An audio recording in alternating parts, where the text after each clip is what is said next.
नमस्कार दोस्तों, आप सभी को होली की हार्दिक शुभकामनाएं और भगवान आप सभी के जीवन में हमेशा खुशियों के रंग भरे रखें।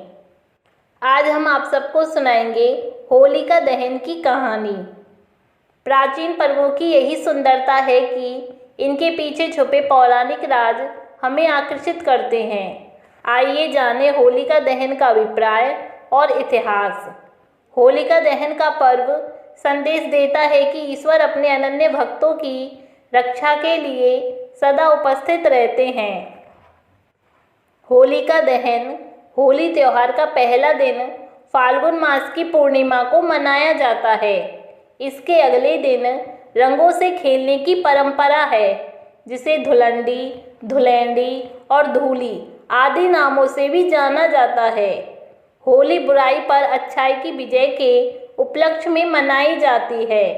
होलिका दहन, जिसे छोटी होली भी कहते हैं, के अगले दिन पूर्ण हर्षोल्लास के साथ रंग खेलने का विधान है और अबीर और गुलाल आदि एक दूसरे को लगाकर व गले मिलकर इस पर्व को मनाया जाता है। भारत में मनाए जाने वाले सबसे शानदार त्योहारों में से एक है होली। दिवाली की तरह ही इस त्योहार को भी अच्छाई की बुराई पर जीत का त्योहार माना जाता है। हिंदुओं के लिए होली का पौराणिक महत्व भी है। इस त्योहार को सबसे प्रचलित माना जाता है प्रहलाद, होलिका और हिरण्यकश्यप की कहानी। लेकिन होली की केवल यही नहीं, बल्कि और भी कई कहानियाँ प्रचलित हैं।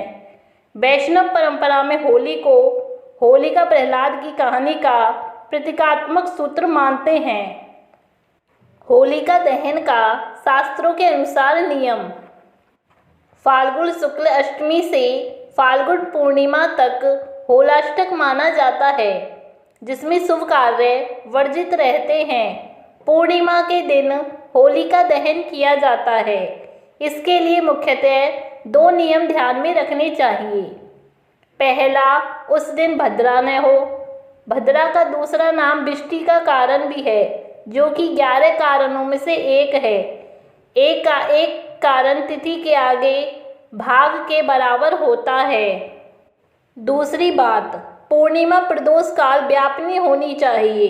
सरल शब्दों में कहें तो उस दिन सूर्यास्त के बाद के 3 मुहूर्तों में पूर्णिमा तिथि होनी चाहिए। तो आइए अब हम जानते हैं होलिका दहन की पौराणिक कथा। नारद पुराण के अनुसार आदिकाल में हिरण्यकश्यप नाम का एक घमंडी राजा हुआ करता था। उसे भगवान से यह वरदान प्राप्त था कि उसकी मृत्यु न तो इंसान के हाथों और न जानवर के हाथों होगी। उसे न तो दिन में और न ही कोई रात में मार सकता है। उसे न तो घर में और न ही बाहर मृत्यु हो सकती है। इसी वरदान के कारण वह स्वयं को ईश्वर से भी बड़ा समझने लगा। उसकी यही इच्छा थी कि लोग केवल उसकी पूजा करें। प्रजा तो डर से ऐसा ही करती थी, परंतु उसका पुत्र प्रहलाद परम विष्णु भक्त था। उसका सारा दिन प्रभु आराधना में ही बीतता था। भक्ति उसे अपनी माँ से विरासत के रूप में मिली थी।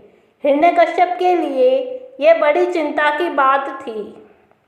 उसका स्वयं का पुत्र विष्णु भक्त कैसे हो गया। उसने अपने पुत्र को प्रभु की भक्ति न करने के लिए समझाया, लेकिन जब वो न माना तो उस पर अत्याचार करने लगा। अथक प्रयासों के बाद भी वह सफल नहीं हो सका।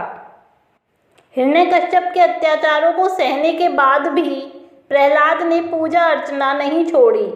तब राजा चिंतित होकर सोचने लगा कि कैसे प्रहलाद को भक्ति मार्ग से हटाए। उसने अपने पुत्र से कहा, प्रहलाद, मैं सर्वशक्तिमान हूँ, इसलिए मेरे होते हुए तुम किसी भी भगवान की पूजा मत करना। लेकिन पिता के जाते ही प्रहलाद फिर से नारायण की पूजा में ही लीन हो गया। कई बार समझाने के बाद भी जब प्रहलाद नहीं माना तो हिरण्यकश्यप ने अपने ही बेटे को जान से मारने का विचार किया। कई कोशिशों के बाद भी वह प्रहलाद को जान से मारने में नाकाम रहा। बार बार की कोशिशों से नाकाम होकर हिरण्यकश्यप आग बबूला हो गया। इसके पश्चात उसने अपनी बहन होलिका से मदद ली, जिसे भगवान शंकर से ऐसी चादर वरदान में मिली थी जिसे ओढ़ने पर अग्नि उसे जला नहीं सकती थी। हिरण्यकश्यप ने यह तय किया कि होलिका चादर ओढ़ के चिता पर बैठ जाए और उसकी गोद में प्रहलाद को बिठाया जाए। इसके बाद जैसे ही प्रहलाद बैठे लकड़ियों में आग लगा दी जाए।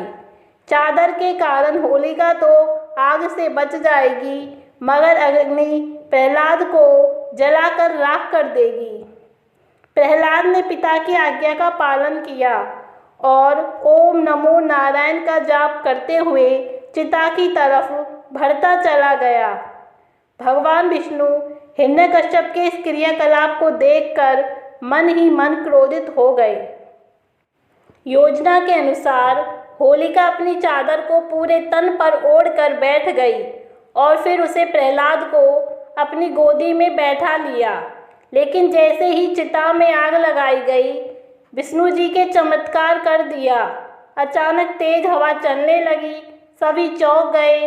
तभी वह चादर होलिका के तन से उड़कर प्रहलाद के ऊपर आ गई। यह देख सभी विस्मित रह गए। इससे पहले कोई कुछ कर पाता, आग की लपटों में होलिका घिर गई। इस तरह प्रहलाद की जान बच गई और होलिका जल गई।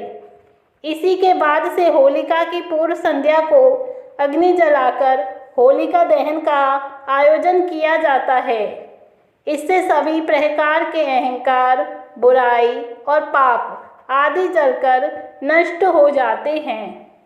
होली रंगों का त्यौहार है, इसलिए होलिका दहन के अगले दिन सभी एक दूसरे को रंग लगाते हैं और इसे भाईचारे का पर्व भी कहा जाता है। तो इस तरह हुई होलिका दहन की कहानी।